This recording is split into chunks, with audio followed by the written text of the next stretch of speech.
বিসমিল্লাহির রহমানির রহিম। আজকে ভিডিওতে ওয়ালটন ব্র্যান্ডের ইনভার্নার সিরিজের এসি আমরা ক্লিন করব। সর্বপ্রথম আমরা ইনডোর জিনিস সেটা ক্লিন করে নিয়েছি, অথবা আউটডোর সাইডে গিয়ে আউটডোর জিনিস সেটা আমরা ক্লিন করে নিচ্ছি। আউটডোর পিসিবি আমরা পলিথিন দিয়ে আবদ্ধ করে দেই। আর আউটডোর জিনিস সেটার যে লুক দেখতে পাচ্ছেন, প্রায় 1.5 বছরের মতো এসিটি ব্যবহার করা হয়েছে। কন্ডেন্সার ভালোই ময়লা জমেছে।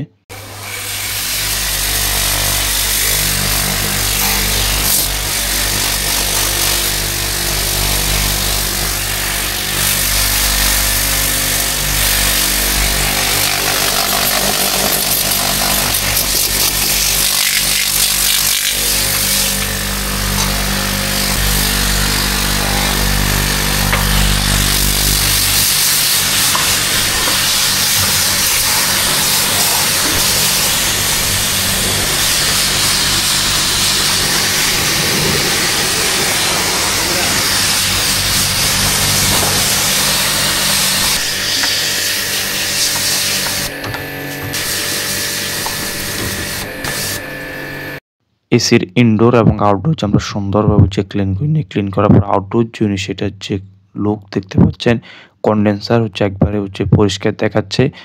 আর এখানে সার্ভিস যে পাইপ সেটার উপর র্যাফিন নষ্ট হয়ে গিয়েছিল, তো আমরা সুন্দরভাবে কিছু অংশে সুন্দরভাবে র্যাফিন। ফাইনালি ভিতরে গিয়ে আমরা এসিটি চালিয়ে চেক করে নিচ্ছি যে এটি ঠিকভাবে কাজ করছে কিনা। সর্বপ্রথম আমরা ফ্যান মোডে কিছুক্ষণ চালিয়ে নিই, যাতে ভিতরে পানিগুলো ভালোভাবে শুকিয়ে যায়।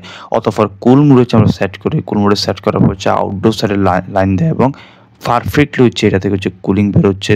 এই ছিল আমাদের আজকের ভিডিও। ধন্যবাদ। আল্লাহ হাফেজ।